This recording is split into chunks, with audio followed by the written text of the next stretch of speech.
السلام علیکم، میں ہوں doctor Bilal and this is my YouTube channel. جب ہم ساری اسلامی تعلیمات کو دیکھتے ہیں، یہ ساری تعلیمات کی سمرائز کرنا ہو تو اس کے 4 حصے ہیں۔ پہلا حصہ ایمانیات کا ہے، دوسرا حصہ عبادات کا ہے، تیسرا اخلاقیات کا ہے اور چوتھا معاملات کا ہے۔ ان 4 چیزوں کو ہم 2 حصوں میں تقسیم کر سکتے ہیں۔ کچھ حقوق اللہ ہیں اور کچھ حقوق العباد ہیں۔ حقوق اللہ میں ایمانیات ہیں اور عبادات ہیں، اور حقوق العباد میں اخلاقیات ہیں اور معاملات ہیں۔ اخلاقیات میں وہ انسانوں کے ساتھ تعلق ہے جس میں کوئی عدالت نہیں آتی، کوئی پولیس نہیں آتی، کوئی one has to be good without any, they are laws, وہ بھی قانون ہے، لیکن اس میں کوئی عدالت، کوئی پولیس، کوئی جرم، کوئی سزا وقتی فوری طور پہ نظر نہیں آتی، لیکن ہم نے انسانوں کے ساتھ وہ سلوک کرنے ہیں۔ معاملات جو ہیں ان میں سارا قانون ہے، اس میں عدالتیں ہیں، اس میں سزائیں ہیں، اس میں پولیس ہے، اس میں قاضی ہیں، اس میں ججز ہیں، جس میں ہمارا لین دین ہے، جس میں ہمارے معاملات ہیں، جس میں ہماری ڈاکومنٹیشن ہے۔ حقوق العباد کے 2 واضح راستے ہیں، اخلاقیات اور معاملات۔ اخلاقیات کے چیپٹر میں جو اسلام کی ہیڈ لائن نیوز ہے، جو سب سے بڑی خبر ہے، جس کے لیے بہت زیادہ تاکید آئی ہے، وہ ہے ماں باپ کے ساتھ حسن سلوک۔ سورۃ بنی اسرائیل میں 3 آیات پرٹیکولرلی پیرنٹس کے بارے میں ہیں۔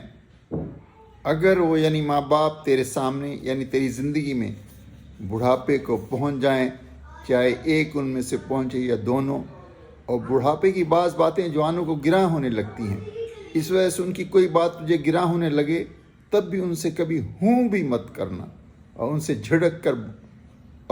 جھڑک کے بولنا، اور ان سے خوب ادب سے بات کرنا، اور ان کے سامنے شفقت سے انکساری کے ساتھ جھکے رہنا، اور یوں دعا کرتے رہنا، اے ہمارے پروردگار، تو ان پہ رحمت کر جیسے کہ انہوں نے بچپن میں مجھے پالا۔ اور صرف ظاہر داری ہی نہیں بلکہ دل سے ان کا احترام کرنا۔ تمہارا رب تمہارے دل کی بات کو خوب جانتا ہے۔ اگر تم سعادت مند ہو اور غلطی سے کوئی بات خلاف ادب سرزد ہو جائے اور تم توبہ کر لو، تو وہ توبہ کرنے والوں کی خطائیں بڑی کثرت سے معاف کرنے والا ہے۔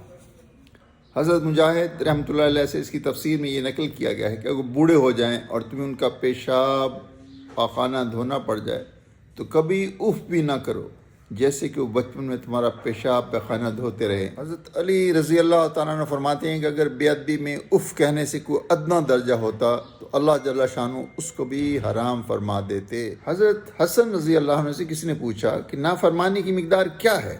انہوں نے فرمایا اپنے مال سے ان کو محروم رکھے، ملنا چھوڑ دے، ان کی طرف تیز نگاہ سے دیکھے۔ حسن سے کسی نے پوچھا کہ قول کریم کا کیا مطلب ہے؟ انہوں نے فرمایا کہ ان کو اماں ابا کہہ کے خطاب کرے، ان کا نام نہ لے۔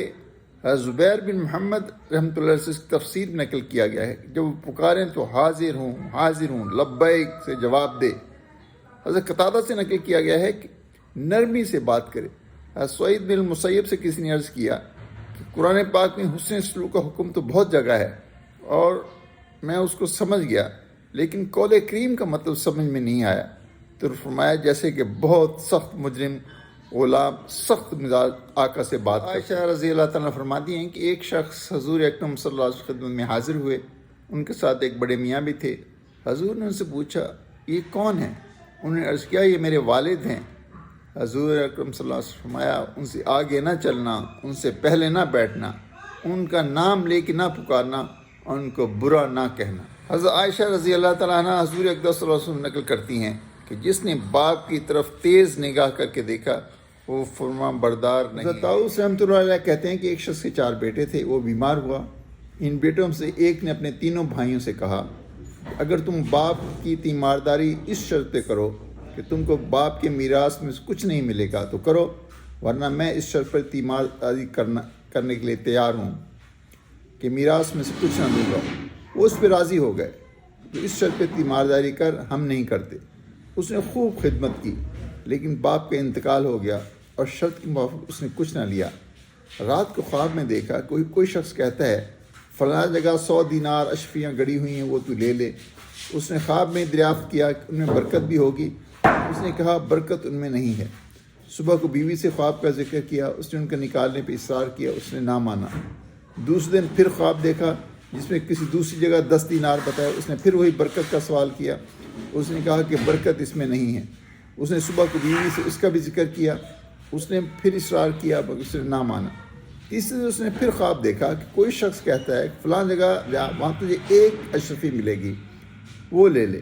اس نے پھر وہی برکت کا سوال کیا، اس شخص نے کہا اس میں برکت ہے۔ یہ جا کے وہ دینار لے آیا، بازار میں جا کے اسے 2 مچھلیاں خریدیں، جن میں سے ہر ایک کے اندر سے ایک ایسا موتی نکلا جس قسم کا عمر بھر کسی نے نہیں دیکھا۔ بادشاہ وقت نے ان دونوں کو بہت اصرار سے بہت زیادہ بقدر سونے سے خریدا۔ اللہ جل شانہ اپنے والدین کی خدمت کرنے کی توفیق تھا، ان کے ساتھ حسن سلوک کریں، نافرمانی سے اللہ جل شانہ ہماری بچت فرمائے۔ امید ہے آپ کو میری یہ ویڈیو پسند آئی ہوگی، اس کو لائک کریں، شیئر کریں، میرے چینل کو سبسکرائب کریں۔ جزاک اللہ تعالی۔